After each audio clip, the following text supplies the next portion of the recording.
The rain fell hard on the city, turning the streets into rivers of reflected neon and headlights.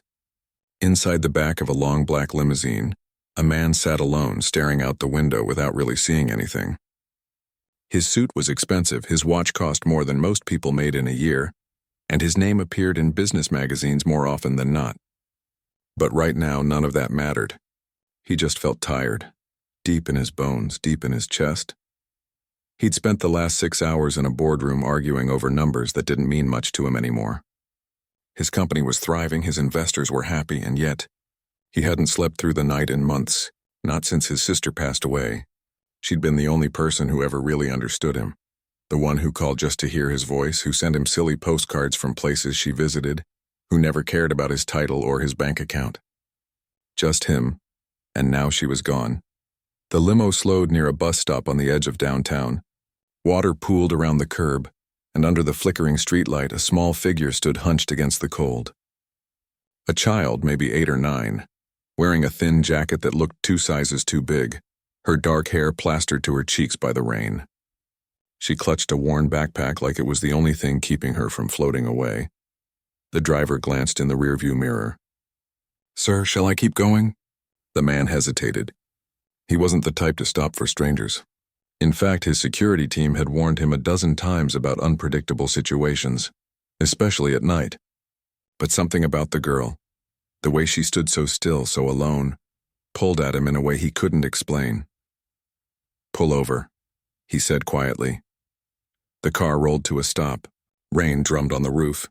The girl didn't move at first, just stared at the tinted windows like she was waiting for a sign.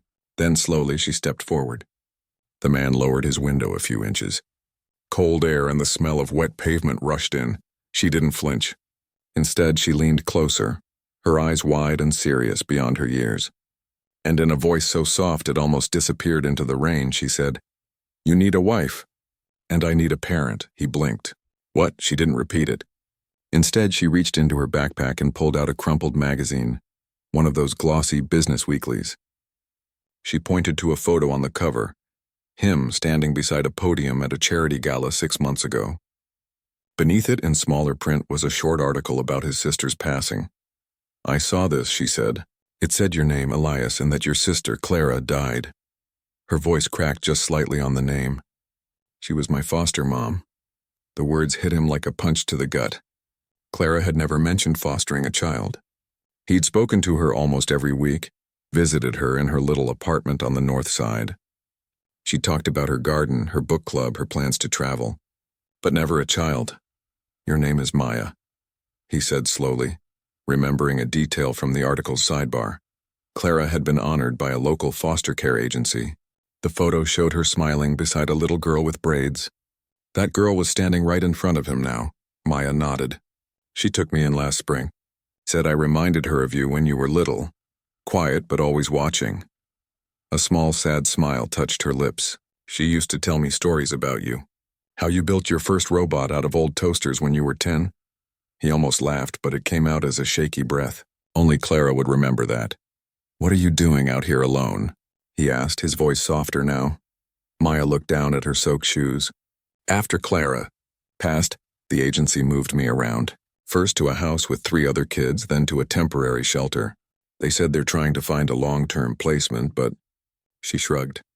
"Nobody wants an almost 9-year-old with no family."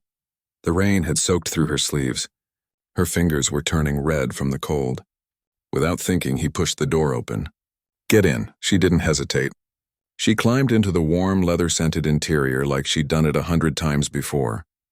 The driver turned around, eyebrows raised, but the man just shook his head slightly. "Drive," he said. Back to the tower. As the limo pulled away from the curb, Maya sat stiffly on the edge of the seat, careful not to touch anything. She kept her backpack in her lap like a shield. "You don't have to be scared," he said gently. "I'm not going to hurt you." "I know," she said. "Clara said you were the kindest person she knew, even when you pretended not to be." He looked at her, really looked. Her eyes were tired but sharp. She'd seen too much for someone so young, yet there was a quiet strength in the way she held herself. "Why did you say that thing?" he asked. "About me needing a wife and you needing a parent?" She met his gaze. "Because it's true. You eat dinner alone. You work all the time. You don't have anyone to come home to. She paused. And I don't either. He didn't answer right away. No one had spoken to him so plainly in years.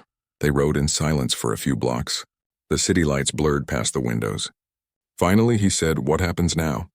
"I don't know," Maya admitted. "But I figured, if you're as lonely as I am, maybe we could figure it out together." When they reached his building, a sleek glass tower that scraped the sky, the doorman rushed out with an umbrella. But before the man could step out, Maya touched his arm. "Will you let me stay tonight?" she asked. "Just tonight? I promise I won't be any trouble. I can sleep on the couch." He looked at her small, hopeful face and thought of Clara. What would she have wanted? "Yes," he said. "You can stay." The penthouse was beautiful but empty. Polished floors, modern art, furniture that looked like it had never been sat on. It felt more like a showroom than a home. Maya stood just inside the door, dripping on the marble, looking around like she'd stepped into a museum. "Do you have any blankets?" she asked. He nodded, heading toward a closet. But then he stopped. "Actually, there's a guest room, with a real bed and a bathroom." Her eyes lit up just a little. "Really?" "Really." He showed her the room. Soft blue walls, a quilted bed, a nightlight already plugged in. Clara had stayed here once and insisted on it. Maya dropped her backpack by the door and ran her hand over the comforter like it was made of clouds. "I haven't slept in a real bed in weeks," she whispered. He felt a lump rise in his throat. "You can take a shower if you want. I'll find you some dry clothes." While she washed up, he dug through a drawer of old sweatpants and a t-shirt. Clara's, actually. She'd left them behind after a visit. He hesitated, then placed them on the bed. When Maya came out, wrapped in a too-big towel, her hair dripping, she looked younger, softer. She slipped into the clothes without a word, then climbed under the covers. He stood in the doorway, unsure what to do next. "Do you need anything else?" She shook her head, then paused. "Can you leave the door open a little? And maybe a glass of water?" "Of course." He brought the water, set it on the nightstand, and turned to go. "Elias?" she called softly. He turned back. "Thank you," she said, "for stopping." He nodded, throat tight. "Good night, Maya." Back in the living room, he sat on the couch, staring at the city below. For the first time in months, the silence didn't feel heavy. It felt possible. He didn't know what tomorrow would bring. Social workers, questions, rules, maybe even trouble. But tonight, in this quiet moment, something had shifted. A little girl in a rain-soaked jacket had looked at him, not as a CEO, not as a name in a magazine, but as a person who might just be as lost as she was. And maybe, just maybe, they could find their way together. Morning light spilled through the floor-to-ceiling windows, soft and gray like the city still hadn't shaken off the rain from the night before. The man, Elias, woke on the couch, stiff and groggy, his tie still half knotted around his neck. For a second he forgot. Then he remembered the girl. Maya. He sat up quickly, heart thumping. Had it been a dream? But then he heard it, a quiet clinking sound from the kitchen. He padded across the cool floor and found her standing on a step stool, carefully pouring cereal into a bowl. She'd found the milk, the spoons, even a napkin folded neatly beside her plate. She looked up when she heard him. "Good morning," she said, like this was normal, like she'd always lived here. He rubbed his eyes. "You didn't have to make breakfast." "I was hungry," she said simply, "and I didn't want to wake you." He watched her eat, small, careful bites as if she wasn't sure she was allowed to enjoy it. He made coffee, the rich smell filling the quiet space, and sat across from her at the island counter. "What happens now?" he asked, more to himself than to her. Maya swallowed. "I think someone's supposed to come get me." He frowned. "Who?" "The foster care people. They check in every few days when you're in temporary housing. I told them I was staying with a friend." She glanced at him. "I hope that's okay." He nodded, but his stomach twisted. He hadn't thought this through. He couldn't just keep her here like a stray cat. There were rules, systems, people who would ask questions, hard ones.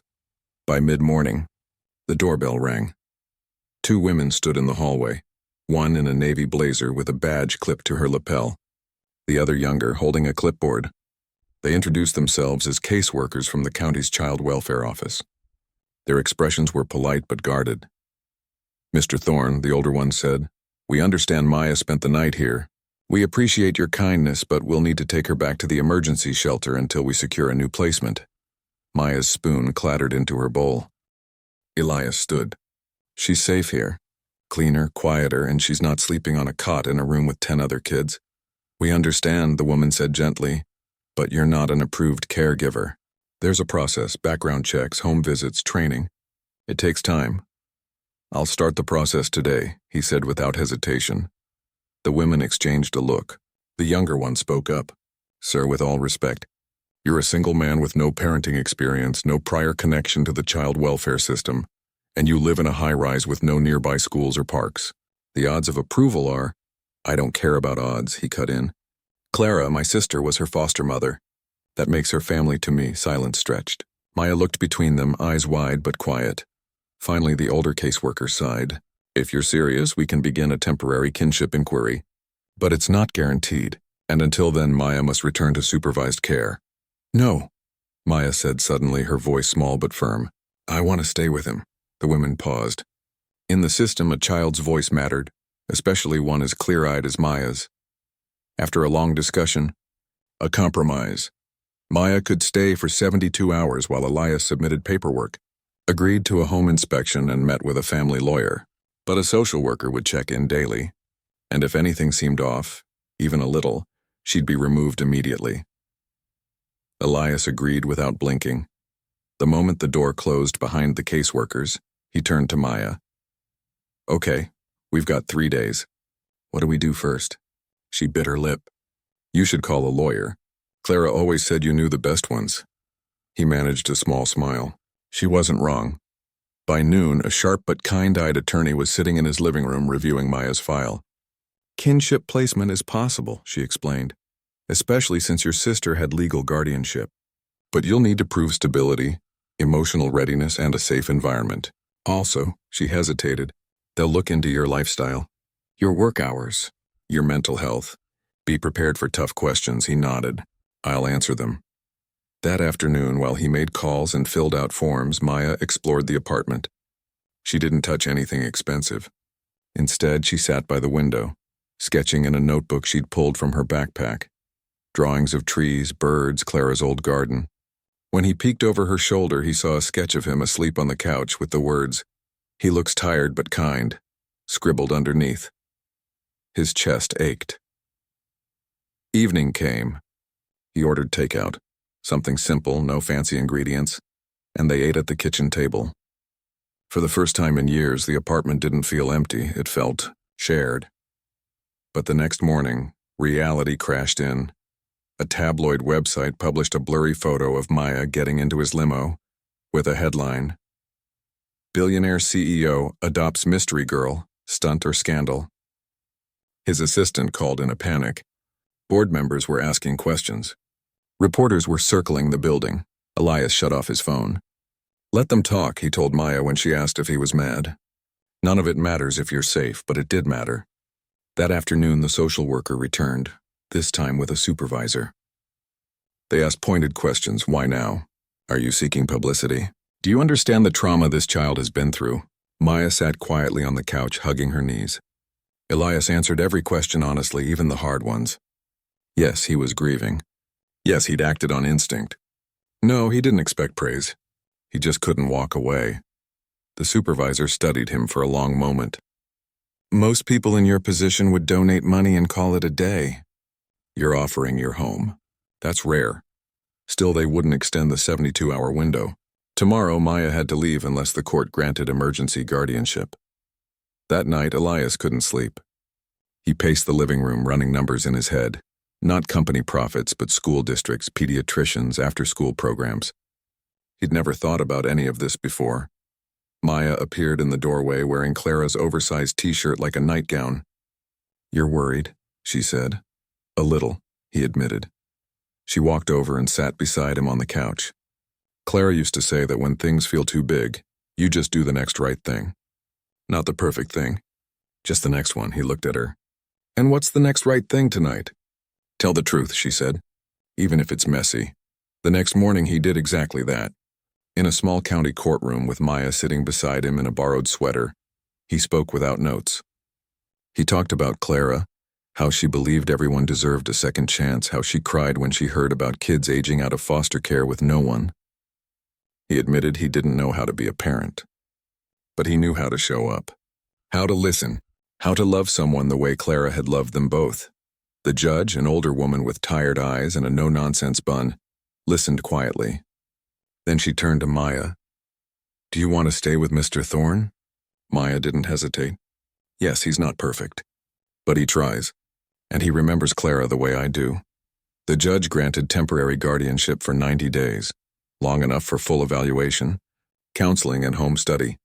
Outside the courthouse, rain threatened again, but neither of them minded. Maya slipped her small hand into his. He didn't let go. Back at the apartment, things began to change, slowly, quietly. Elias cleared out a closet and filled it with clothes in her size. He bought books, art supplies, a small desk by the window. He canceled 2 business trips and moved his office hours to end by 6, but it wasn't all smooth. One night, Maya woke up screaming. He found her curled in the hallway shaking, tears streaming down her face. She wouldn't say what the nightmare was about, just clung to him like he might vanish. He sat on the floor with her for an hour, saying nothing, just holding her until her breathing slowed.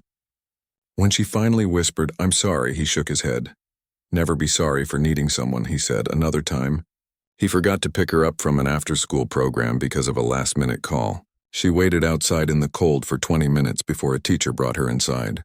When he finally arrived, flustered and apologizing, she just looked at him and said, "Clara was always on time." The words stung more than anger ever could. He started setting 3 alarms. He hired a kind, no-nonsense driver who'd once been a school bus monitor, someone Maya could trust. He learned to pack her lunch with carrot sticks and apple slices just the way Clara used to. One afternoon, while he was on a video call, Maya left a drawing on his desk. It showed 2 stick figures under an umbrella, one tall, one small. Above them, in wobbly letters, "We're learning." He kept it taped to his monitor. As the weeks passed, the social worker's visits became less tense. She noticed Maya's drawings on the fridge, the bedtime routine, the way Elias asked about her day before talking about his own. During one visit, she said quietly, "You're doing better than most parents I've seen, foster or biological." He didn't feel like he was doing anything special. He was just there. But for Maya, that was everything. One evening, as they washed dishes side by side, her on a stool, him rinsing, he asked, "Do you miss her?" "Clara?" "Every day," Maya said, scrubbing a plate with fierce concentration. "But I think she'd be happy I'm with you. She used to say you were the only person she knew who loved quietly, without needing thanks." He turned off the water. "I'm glad she told you that." "Me too," Maya said. Then, after a pause, "Do you think I'll ever have a real home?" He dried his hands and knelt so they were eye to eye. "This is your home, Maya, as long as you want it to be." She didn't cry, but she smiled, a real one, warm and unguarded. And in that moment, the apartment didn't feel like a penthouse anymore. It felt like a beginning. Winter settled over the city like a heavy blanket. Frost clung to the windows of the high-rise apartment, and inside life had found a rhythm, imperfect, but real. Elias still woke before dawn, but now he made 2 mugs of hot chocolate instead of 1. Maya still drew pictures every night, but lately they included a 3rd figure, a woman with kind eyes and short gray hair, standing beside them in a garden. "That's Clara," she'd say, as if he didn't already know. They were learning. Him how to be a parent, her how to trust again. But learning wasn't always smooth. One Tuesday, Elias had to fly to another city for an emergency meeting. Something about a failing division he couldn't ignore. He'd arranged everything. Maya's favorite after-school program, dinner with the housekeeper who'd become a steady presence, and a video call scheduled for bedtime. He kissed the top of her head before leaving. "I'll be back by tomorrow night," he promised. He didn't make it. A snowstorm grounded his flight. By the time he got home, exhausted, coat-soaked, eyes bloodshot, it was past midnight. The apartment was dark. He tiptoed to Maya's room, expecting her to be asleep. She wasn't. She sat on the floor back against the bed, knees pulled to her chest. Her eyes were red but dry now. She didn't look at him when he entered. "I'm so sorry," he said, dropping his bag. "The storm—" "I know," she interrupted quietly. Mrs. Lynn told me. He sat beside her. I called. You didn't answer. I didn't want to talk, she said. You said you'd be back. Clara never broke promises. The words landed like stones. He swallowed hard. I didn't mean to break it. I would have walked through the snow if I could have. She finally looked at him. But you didn't. He had no defense. And maybe that was the point. The next morning things felt different, polite, distant. Maya ate breakfast in silence, packed her own lunch, and walked to the school bus stop without waiting for the driver. Elias watched from the window, heart sinking. At work, he tried to focus, but his mind kept drifting back to her quiet face. By lunchtime, he'd made a decision. He called his assistant. Cancel everything this week. Reschedule the Tokyo trip. I'm stepping back from daily operations. Sir, she said carefully, the board won't like this. They'll have to get used to it, he replied. That afternoon, he picked Maya up from school himself. She was surprised to see him but didn't smile. Just climbed into the car and stared out the window. He didn't push. Instead, he drove to the public library, the one Clara used to take her to. They wandered the aisles in silence. He remembered Maya once saying this was where Clara first saw her, reading alone in the children's corner while waiting for a social worker. He found her standing in front of the picture books, fingers tracing the spine of a worn copy of The Giving Tree. Clara read this to me the first night I stayed with her, she said softly. He nodded. She loved that book. She said it was about love that doesn't ask for anything back. He looked at her. Is that what you think I'm doing? Asking for something? She shook her head. No, I think you're trying. But trying isn't always enough when someone's scared. He crouched down so they were eye level. Are you scared I'll leave? She hesitated. Then barely a whisper. I'm scared I'll mess up and you'll decide I'm too much trouble. His throat tightened. Maya, listen to me. You could scream, cry, break every dish in this city. I wouldn't walk away. Not because I have to stay. Because I want to. She studied his face, searching for doubt. Finding none, her shoulders relaxed just a little. They checked out 3 books and walked to a nearby park even though it was cold. They sat on a bench under a bare oak tree, sharing a thermos of hot cocoa. For the first time in days, she leaned against him. That night, he made pancakes for dinner, burnt at the edges, but she ate too. Before bed, she handed him a new drawing. It showed the 2 of them under the oak tree, snow falling around them. At the bottom, she'd written, "You came back." That counts. It wasn't forgiveness, but it was a start. Over the next few weeks, Elias changed more than his schedule. He changed his life. He hired a new assistant, someone warm, patient, who'd raised 3 kids of her own. He turned his home office into a shared space, one desk for him, one for Maya's homework. He started cooking, badly at first, but she laughed at his lopsided omelets and called them art. He also began going to therapy, not just for Maya, but for himself. A counselor who specialized in foster families helped him understand that love wasn't just about providing safety. It was about consistency, about showing up even when you were tired. Even when you failed, Maya started therapy too. At first she barely spoke, but slowly she opened up. About the foster home before Clara's, where the adults yelled all the time. About feeling like she was always in the way. About the guilt she carried for loving Clara more than her own parents. One evening, after a session, she asked Elias, "Do you think I'm broken?" He stopped folding laundry and knelt in front of her. "No, you're hurt. There's a difference. Broken things can't be fixed. Hurt things just need time and someone who cares enough to wait." She hugged him then, tight and sudden, like she was holding on for dear life. But just as things began to feel steady, the past knocked on the door. A letter arrived from the county. Maya's biological mother, clean for 6 months in recovery, working part-time at a community center, was petitioning for supervised visitation. She wanted to rebuild a relationship. Elias's stomach dropped. He'd heard stories, parents who got clean then relapsed, kids who got their hopes up, only to be let down again. He didn't want Maya to go through that, but when he told her, her eyes lit up. "She's okay? Really?" He nodded slowly. "She's trying." Maya's face fell just as quickly. "You don't want me to see her." "It's not that," he said quickly. I don't want you to get hurt." "I already am," she said softly. Not seeing her hurts too. He realized then that this wasn't his choice to make. It was hers. The first visit was at a family center, neutral ground, counselors present.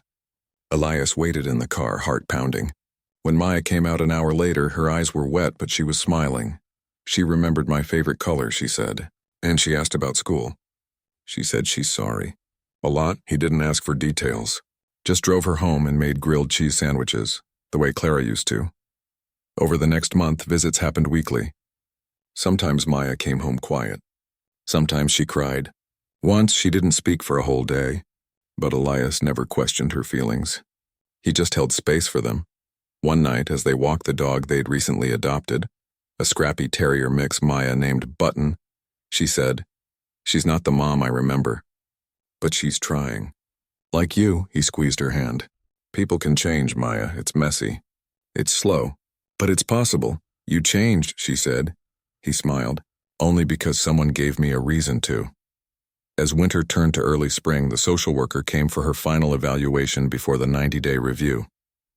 She watched Elias help Maya with a science project, listened as they debated which movie to watch, noticed how Maya now left her shoes by the door without being asked. Before she left, she said, "You've done something rare. You didn't just give her a roof. You gave her a voice." Elias looked toward the living room where Maya was laughing at Button chasing his tail. "She gave me one too." Later that night, Maya climbed into his bed during a thunderstorm, something she hadn't done in weeks. She didn't say anything, just curled up beside him, small and warm. He wrapped the blanket around her. "You okay?" She nodded against his shoulder. "Just wanted to be sure you were real." "I'm real," he whispered, "and I'm not going anywhere." Outside, the rain fell gently now. Inside, for the first time in a long time, both of them believed it. Spring had softened the city. Trees bloomed along the sidewalks, and the air smelled like wet earth and possibility. Inside the apartment, life felt steady. Meals shared, homework checked, weekend pancakes still slightly burnt. Maya had grown taller, her voice a little less guarded, her laughter easier to come by. Elias had stopped checking his watch during dinner. He'd even started reading bedtime stories aloud, though he still stumbled over the funny voices. But beneath the calm, a storm was brewing. Maya's mother had completed 6 months of clean time, held down a job at a community kitchen, and attended every counseling session required by the court. Now she was asking for more, shared custody. Not full-time, not yet, but weekends, holidays, school breaks. She wanted to be part of her daughter's life again. The court date was set for a Friday morning in a small wood-paneled courtroom that smelled faintly of old paper and coffee. Elias sat beside Maya on a hard wooden bench, both of them quiet. She wore a dress Clara had once bought her, soft blue, with tiny white flowers, and clutched Button's worn-out leash in her lap, even though the dog was safely at home. "You don't have to decide anything today," Elias whispered. "The judge just wants to hear what everyone hopes for." Maya nodded, but her knuckles were white. When they were called in, the room felt smaller. Maya's mother sat across the aisle, nervous, dressed neatly, eyes red-rimmed but clear. She looked older than Elias expected, tired in a way that wasn't from lack of sleep but from years of fighting herself. When she saw Maya, she pressed a hand to her mouth and gave a small trembling wave. Maya didn't wave back, but she didn't look away either. The judge spoke gently, explaining the process. Lawyers presented updates, the mother's progress, Maya's stability in her current home, the strong bond she'd formed with Elias. Then the judge turned to Maya. "Do you have anything you'd like to say?" Maya stood. She was small, but her voice didn't shake. "I love my mom," she said clearly. "And I love Elias. I don't want to choose. I just want both." A quiet ripple moved through the room. The judge nodded slowly. "That's a fair wish. But the court has to consider what's safest, most stable." After a long pause, the judge ruled shared custody would begin on a trial basis. Maya would stay with Elias during the school week. His home was near a good school and his routine provided structure. Weekends and school holidays would be with her mother, under continued supervision for the next 6 months. If all went well, supervision would ease. It wasn't what either adult had fully hoped for, but it was what Maya needed. Outside the courthouse, the sun broke through the clouds. Maya's mother approached slowly, hands clasped tight. "Can I hug you?" she asked, voice barely above a whisper. Maya looked at Elias. He gave a small nod. She stepped forward. The hug was brief, awkward, full of years of silence and sorrow, but also something new. Hope. That weekend, Maya packed a small bag for her first overnight with her mother. She moved slowly, folding clothes with care as if each item held weight. Elias watched from the doorway. "You nervous?" he asked. "A little," she admitted. "What if it's weird?" "It might be," he said honestly. "But weird doesn't mean bad. Sometimes it just means new." She zipped the bag. "Will you be okay while I'm gone?" He smiled. "I'll miss you. But I'll be fine, and I'll be right here when you get back." Sunday evening, she returned quieter than usual. She didn't say much at dinner, just pushed her food around her plate. Later, she found Elias on the balcony, watching the sunset. "She cried," Maya said suddenly, joining him. "Not sad crying, just like she couldn't believe I was really there." He nodded. "People carry a lot of regret. Sometimes it leaks out as tears." "I asked her why she left," Maya said softly. "She said she wasn't strong enough back then, but she's trying to be now." "That's brave," Elias said. "Do you think she'll stay strong?" "I hope so," he said. "But even if she stumbles, it doesn't mean she doesn't love you. Love isn't about being perfect, it's about showing up even when you're scared." Maya leaned against the railing. "You showed up in the rain. And you showed up in my life when I didn't even know I needed you," he said. Over the next few weeks, the new rhythm took shape. Weekdays were theirs. Homework at the kitchen table, walks with Button, movie nights with too much popcorn. Weekends belonged to her mother. Trips to the farmer's market, baking cookies, helping at the community kitchen. Sometimes Maya came home glowing with stories. Other times she was quiet, carrying the weight of old wounds reopening. One Saturday, her mother missed pickup by an hour. Maya waited on the building steps, bag in hand, face unreadable. When Elias found her, she didn't cry. Just said, "She got stuck at work." But he saw the disappointment in her eyes. Instead of taking her back upstairs, he sat beside her. "Want to go get ice cream?" She nodded. They walked to the corner shop, the one with the striped awning and the owner who always gave Maya an extra sprinkle. As they sat on a bench licking cones, he said, "You don't have to protect her from my opinion, you know, or protect me from your feelings." "I don't want anyone to feel bad," she said. "Feelings aren't about making people feel bad," he said. "They're just truth. And truth is how we learn to trust each other." She thought about that. Then, quietly, "I was mad. Not at her. At the whole thing. Why does it have to be so hard?" "Because love is worth fighting for," he said. "Even when it hurts." A few days later, her mother showed up early, eyes wide with panic. "I'm so sorry," she said to Elias, voice shaking. "My shift ran late, and my phone died. I didn't mean to." "It's okay," he said gently. "She's safe, and she understands." The woman looked at Maya, tears welling. "I'm trying, baby, every single day." Maya stepped forward and took her hand. "I know." That moment, simple, raw, human, stayed with Elias long after they left. As the weeks turned into months, something shifted. The visits became smoother. Her mother started texting updates. She loved the strawberry pie. Or, "We read 3 books tonight." Elias replied with photos of Maya's science fair project or her latest drawing of the 3 of them, him, her mom, and Clara all holding hands under a rainbow. He never felt threatened. If anything, he felt relief. Maya deserved her mother, and her mother, against all odds, was earning the chance. One warm evening in early summer, Elias took Maya to Clara's favorite place, a quiet lakeside cabin 2 hours outside the city. Clara had rented it every August for years, calling it her reset button. Now it was theirs. They spent the day skipping stones, grilling corn, watching fireflies blink in the dusk. That night, sitting by the crackling fire pit, Maya asked, "Do you ever wish it was just us? No court dates, no visits, no decisions?" He poked the fire with a stick.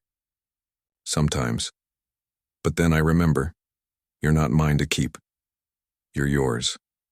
and your mom's, and Clara's, in your heart. Love isn't a pie that gets smaller when you share it. It grows. She was quiet for a long time. Then she said, "What if I call you Dad?" He looked at her, surprised. "Only if you want to." "I do," she said. "Not because you replaced anyone, but because you stayed." His eyes stung. He pulled her close. "Then I'd be honored." The next morning, as they packed to leave, Maya left a note on the cabin's kitchen table, just like Clara used to do.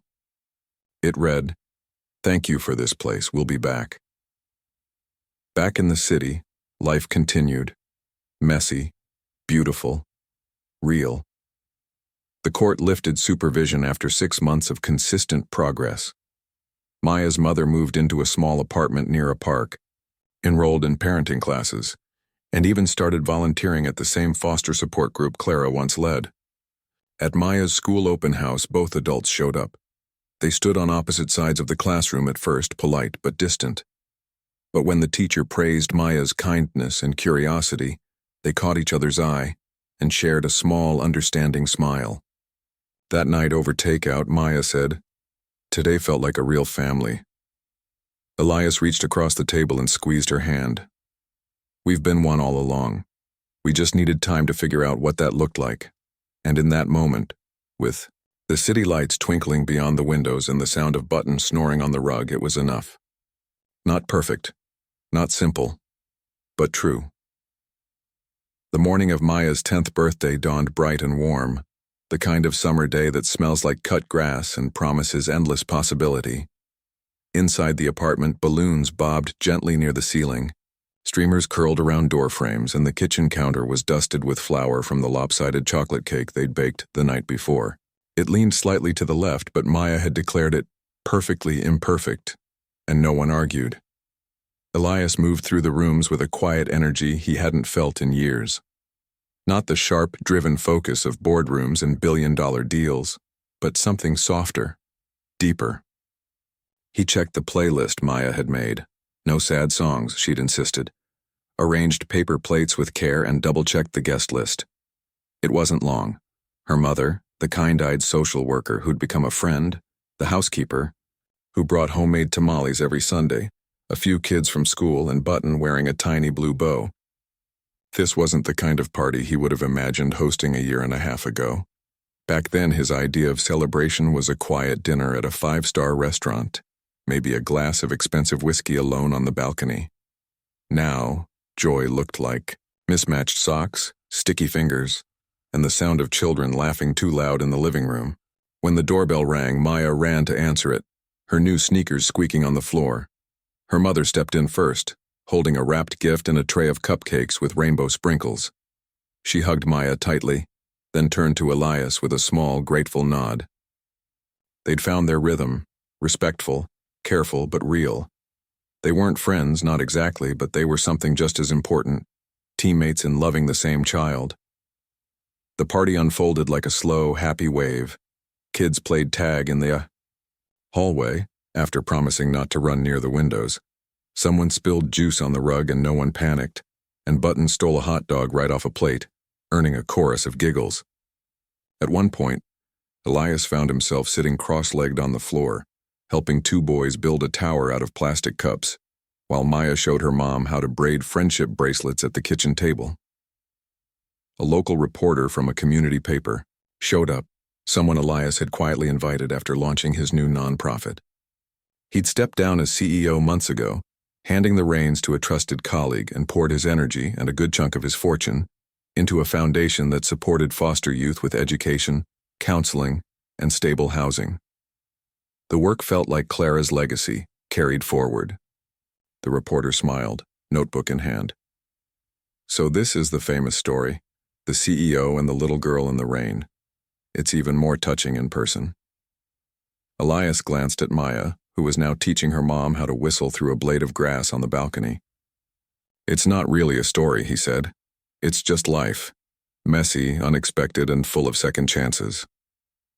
Later, as the sun dipped low and the guests began to leave, Maya's mother helped blow up the last few balloons.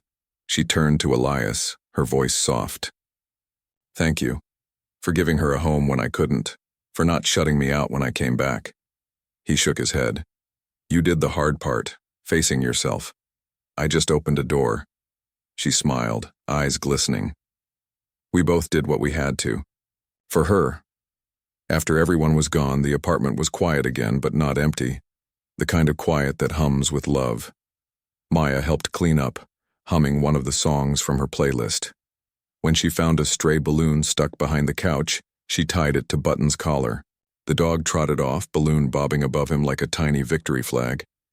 That night, after brushing her teeth and changing into pajamas, Maya climbed into Elias's bed without asking. He didn't mind. These nights still happened sometimes, after big days or when thunder rumbled in the distance or just because. She lay on her side facing him. Today was the best birthday ever. Even with the cake leaning like a tired tower. Especially because of that, she said, grinning. It was ours. He reached over and tucked a strand of hair behind her ear. You know, a year ago I sat in that limo thinking my life was over. No one to come home to, nothing that really mattered. And now? She asked. Now I come home to you, he said simply. And that's everything. She was quiet for a moment. Then, do you think Clara would be proud? I know she would, he said. She saw something in both of us before we saw it in ourselves. Maya yawned, her eyelids growing heavy. I had a dream about her last night. She was in her garden and she said, Tell him thank you. Tell who? You. He swallowed hard. I think she already did. By sending you to me. Maya drifted off soon after, breathing slow and steady. Elias stayed awake a little longer, listening to the city breathe outside, watching the rise and fall of her chest. On the nightstand, a new drawing lay face up, a birthday card she'd made that morning. It showed 3 figures. Him, her mother, and a woman with short hair and a sunflower behind her ear. Above them, in careful letters, my family. Not perfect, but mine. The next morning, he found a note slipped under his bedroom door. Just a small piece of lined paper folded neatly. He opened it. It read, You were my limo in the rain. Now you're my home. He read it 3 times. Then he tucked it into his wallet right beside the old photo of Clara. Life didn't stop being complicated. There were still school meetings, therapy sessions, occasional tense moments when Maya's mom missed a call, or when old fears crept back in during the night. But they faced it together, sometimes with words, sometimes with silence, always with patience. Elias still worked, but on his own terms. His foundation had already helped place 20 kids in long-term foster homes with proper support. He spoke at conferences not about business strategy, but about listening, really listening to children who'd been told they didn't matter. And Maya? She joined the school art club, wrote stories about brave girls and talking dogs, and kept a journal where she wrote letters to Clara every Sunday. Sometimes she read them aloud to Elias. He never interrupted, just listened, heartful. One evening as they walked Button through the park, Maya asked, Do you ever miss the old life? The fancy offices and big meetings? He thought about it. I miss the feeling of being in control, but I don't miss being alone. She squeezed his hand. Good, because I'm not letting you go, he laughed. Wouldn't dream of it. As the seasons turned again, fall leaves, winter snow, spring blossoms, the apartment filled with more than things. It filled with moments, burnt pancakes on Sundays, science fair projects taped to the fridge, late-night talks about stars and sadness and what makes a person brave. They weren't a story from a magazine anymore. They were just people, trying, failing, trying again. Loving not because it was easy, but because it was worth it. And on quiet nights, when the city lights shimmered like distant stars and Button snored softly at the foot of the bed, Elias would look at Maya, reading under her covers with a flashlight, humming to herself and feel a peace he'd never known was possible. Not because he'd fixed everything, but because he'd finally learned that love wasn't about fixing. It was about showing up again and again, even in the rain,